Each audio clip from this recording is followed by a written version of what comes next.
ಬಾಗಲಕೋಟೆಯ ಜನರಿಗೆ ಈಗ ಕಸದ್ದೇ ಟೆನ್ಷನ್ ಶುರುವಾಗಿದೆ. ಬೇಡಿಕೆ ಈಡೇರಿಕೆಗೆ ಪೌರ ಕಾರ್ಮಿಕರು ಪಟ್ಟು ಹಿಡಿದಿದ್ದಾರೆ.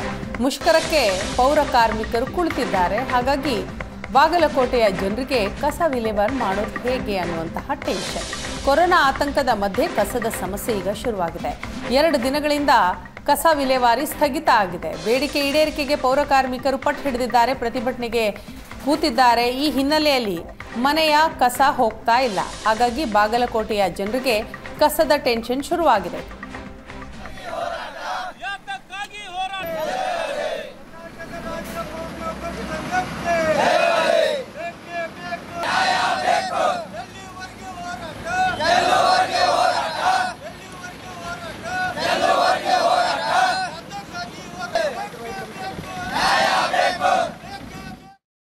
ಏನ್ರಿ 2 ದಿವಸ ಆತ್ರಿ ಮುನ್ಸಿಪಾಲ್ಟವ್ರು ಬರೋಲ್ರು, ಕಸ ಇಲ್ಲಿ ಹಾಕ್ಬೇಕು, ನಾವು ದುಡ್ಕೊಂಡು ತಿನ್ನೋರು, ಹೆಂಗೆ ಮಾಡ್ಬೇಕು? ಇಷ್ಟು ಗಲೀಜ್ ಐತಿ, ಗಿರೇಕ್ ಬರಂಗಿಲ್ರಿ, ನಾವು ಸಂಚಾರ ಬಂದು ದುಡ್ಕೊಂಡು ಹೋಗೋರು, ಏನು ಮಾಡ್ಬೇಕ್ರಿ ನಾವು? ಹಿಂಗೆ ಇಷ್ಟರ ಕಸ ಬಿತ್ತ ಗಿರೇಕ್ ಬರ್ತಾವ್ರಿ ನಮಗೆ ಹೇಳ್ರಿ. ಎಲ್ಲ ಕಡೆ ಬಿದ್ದೈತ್ರಿ. 2 ದಿವಸ ಆತ್ರಿ ಅವರು ಮುನ್ಸಿಪಾಲ್ಟವ್ರು ಬಂದೇ ಇಲ್ರಿ, ಗಾಡಿಗೆ ಹೋಯ್ತಿದ್ರು, ಒಯ್ಯೋಲ್ರಿ, ಈಗ ಬಂದೇ ಇಲ್ಲ ಅವರು. ಇವಾಗ ಏನು ಮಾಡ್ಬೇಕು ನೋಡ್ರಿ ನಾವು? ಇಷ್ಟು ಗಲೀಜಾಗೈತೆ ಅಂಗಡಿ ತಲೆ ಹಾಕ್ತಾರೇನ್ರಿ ನಮ್ದು, ನಾವು ಹಂಗೆ ಇಟ್ಕೊಂಡು ಕೂತೀವಿ ನೋಡ್ರಿ. 3 ದಿವಸ ಆತಿ ಕಸ. ಈಗ ಏನ್ರಿ ಈಗ ಮತ್ತೊಂದು ಹೇಳಾಕತ್ತಾರ್ರಿ, ಕೊರೋನಾ ಬರತೈತಂತ್ರಿ, ಮತ್ತೆ ಮಕ್ಳು ಮರಿ ಹೆಂಗ್ ಮಾಡ್ಬೇಕ್ರಿ ಈಗ ಹೇಳ್ರಿ ನೀವು? ಇದಕ್ಕೆ ಕಸ ಎಲ್ಲ ಎಲ್ಲಿ ಇದು ಮಾಡ್ಬೇಕ್ರಿ ನಾವು? ಹಾಕೋದು ಎಲ್ಲಿಡ್ರಿ ನಾವು ಈಗ? ಸರ್ ಈಗ ನಮ್ದು ಮುಳುಗಡೆ ಏರಿಯಾ ರೀ, ಇಲ್ಲಿ ಕ್ರಿಮಿಕೀಟಗಳು ಭಾಳ ಅದಾವ್ರಿ. ಯಾಕಂದ್ರೆ ಒಳಿ ಮಗ್ಲಾಗತ್ತಲ್ರಿ, ಇಲ್ಲೇ ಮನೆಗೆ ಬಂದ್ಬಿಡ್ತಾವ್ರಿ. ಇನ್ನು ಮಕ್ಳು ಮರಿಯೋರು ಹೆಂಗಿರ್ಬೇಕು ಸರ್ ನಾವು? ಈಗ ಇವ್ರು ಕಸ ಬಿಟ್ಟು ಹೋಗ್ತಾರ, ಆಮೇಲೆ ಇಲ್ಲಿ ಮಕ್ಕಳೆಲ್ಲ ಅಲ್ಲೇ ಮಲ ವಿಸರ್ಜನೆ ಮಾಡ್ತಾರೆ, ಎಲ್ಲ ಅಲ್ಲೇ ಉಳಿತಾವೆ. ಮತ್ತು ಅದರಿಂದ ಸೊಳ್ಳೆಗಳಿಗೆ ಉತ್ಪತ್ತಿ ಆಕ್ಕವು.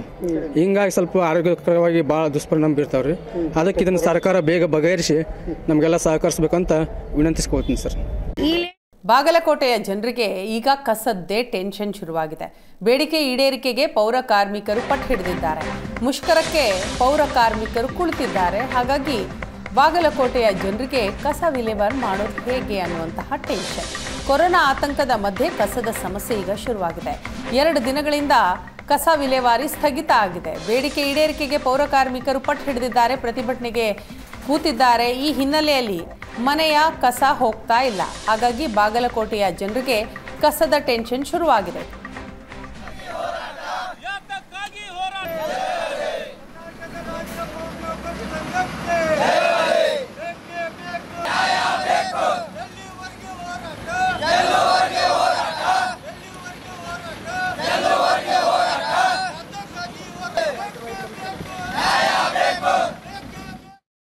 ಏನ್ರಿ 2 ದಿವಸ ಆತ್ರಿ ಮುನ್ಸಿಪಾಲ್ಟವ್ರು ಬರೋಲ್ರು, ಕಸ ಇಲ್ಲಿ ಹಾಕ್ಬೇಕು, ನಾವು ದುಡ್ಕೊಂಡು ತಿನ್ನೋರು, ಹೆಂಗೆ ಮಾಡ್ಬೇಕು? ಇಷ್ಟು ಗಲೀಜ್ ಐತಿ, ಗಿರೇಕ್ ಬರಂಗಿಲ್ರಿ, ನಾವು ಸಂಚಾರ ಬಂದು ದುಡ್ಕೊಂಡು ಹೋಗೋರು, ಏನು ಮಾಡ್ಬೇಕ್ರಿ ನಾವು?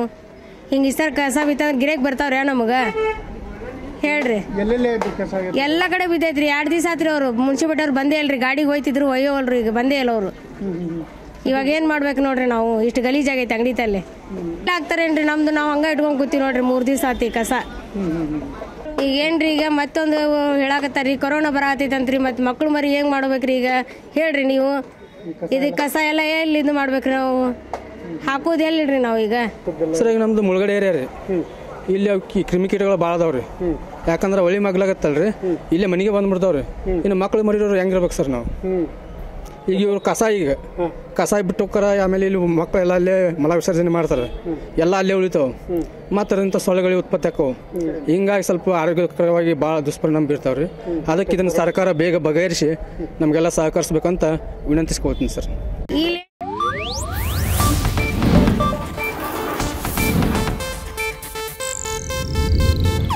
ಇದು ಏಷ್ಯಾನೆಟ್ ನ್ಯೂಸ್ ನೆಟ್ವರ್ಕ್ ಪ್ರಸ್ತುತಿ.